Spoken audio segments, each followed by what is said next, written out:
What's good, guys? This is your man Maurice, coming back at you with a new video. And in this video, I will be going over my detangling hair process.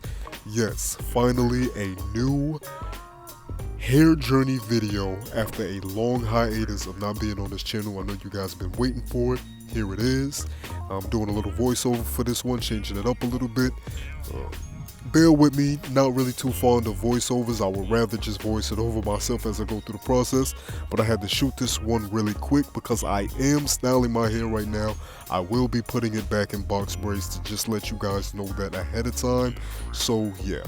But let's get straight to the point. As you can see here, the first thing that I am doing with my hair is sectioning it. And what I like to do is section my hair in 4 different parts. What this helps, for me at least, it helps make the detangling process a little bit more easier. Also, it helps to make the detangling process a little bit more effective in my case. Because, just trying to grab one side of your hair, and I used to make this mistake where I would just grab one side, I didn't care which side it was, and just start combing and combing and combing. And what I started to notice was that was doing a lot of damage to the hair. So instead of damaging the hair and combing it in each and every direction, I decided to section it off. And I'm not perfect at it, as you can see. That side looks kind of crazy, but you know what? We're doing the best that we can. We just detangle that hair. We just trying to make sure it looks as good as we want it to look. So hey, don't judge me. But after that, I basically grab that spritz bottle, and we know what's in that spritz bottle, right? That magical essence of water. And water is one of the best moisturizers, one of the best things, one of the best elements that you can use for your hair.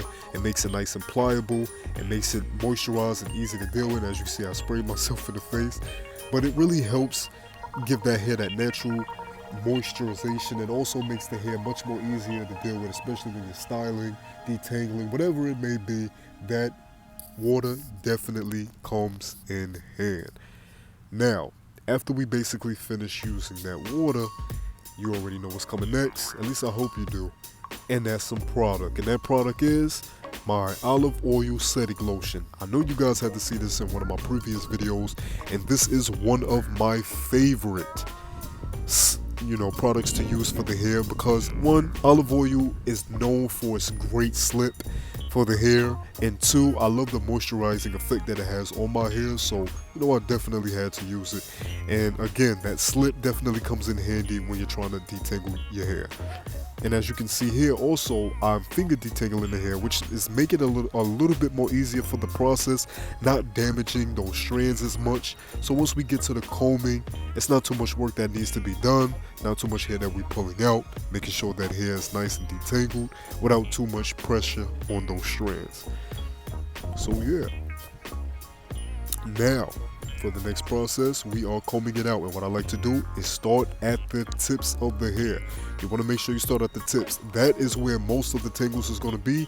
That's where a lot of that hair is going to have its most craziness going on. So you want to make sure that you are effectively detangling the tips of your hair before you start working with the rest of it. And as you can see, you start working your way up, and then as you can see now, it's like smooth like butter. You got the tips, you got the hardest part out the way, you worked your way up, now you effectively detangle the rest of the hair, making it an easier process along the way. So yeah, guys, this is basically how I go about my detangling process. Nice and easy. Put the hair in 4 sections. We pick a section, obviously the front one to start with, right? It's the easiest one. We get that water, we start spritzing it, making that hair more malleable, more moisturized, more easier to deal with. We add that oil or whatever product you want to use, whether it's oil. Sometimes I like to use a leave-in conditioner for better slip and better moisturization, but that's another video. I'm actually going to have another one on top of this one. Kind of going over a detangling series, a little mini series for you guys coming soon. But yeah, you do that. And then, your finger detangle, making sure that hair the strands are protected and you're getting out some of those big knots before you get down to the rest of the detangling process. And then you start at those tips, working your way up to the roots, detangle the rest of your hair, and then you go about your merry day, or you take your behind to sleep because you got to get out for work in the morning, for real. But yeah, that's basically my process. Just wanted to go over that with you guys, kind of show you how I go about detangling my hair. So I hope you enjoyed the video. I know you're glad your boy's back. I got some more content coming for you. Again, I am getting my hair box braided. I don't know if I'm going to be recording that video. It's been a lot of hectic craziness going on, but you know what? I'm going to make sure that I get some content for you no matter what, and probably it's going to be mostly surrounded around how to maintain the protective style, you know, keeping the box braids healthy and keeping them lasting long, especially in this time. It's getting hot outside, I'm sweating, I'm training, and you know, you want to make sure you have your hair in a protective style. You don't want to have to deal with it too much, especially with all this heat and everything going around. You don't want that damage, so you guys understand, right? Respect. But alright, this has been your man Maurice, your boy Mo. I am signing out, and peace. Hope you enjoy the rest of the video.